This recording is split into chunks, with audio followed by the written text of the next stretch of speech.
چا سره یو شی واغې او د هغه خوښ نه وي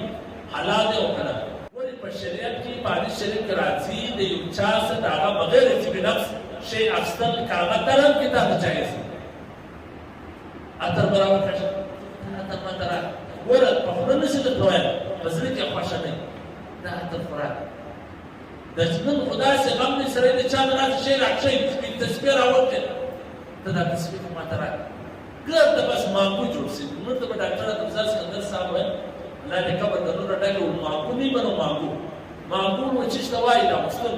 وایي مانګو ته وایي چې ته د سفر راځې مثلا د دوبۍ سره راځې ما له چیش راوړې خبره کراچي سره راځې ما له چیش راوړې او چې زه هغه د درس هم بیا چیش راکوي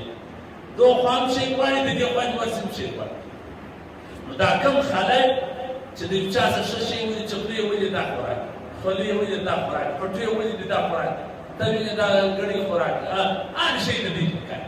د دې د لاسه سره یې تسبیح راکښوي شي د عطر لګولی شي د شی لګولی شي دا هر څوک چې د چا څه دا شی غواړي ګوره که هغو تا ته کولی ستا بغیر ویلو به یې درکړی نو دا ټوله ناجایز دي که ده در هم که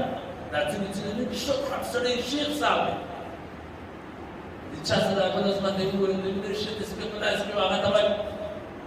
دا څنګه شي تسبیح دي دا خو زه ډېر ګرځېدلی چیرې دی خو د هغه مطلب دی چې راي هغه باره وایي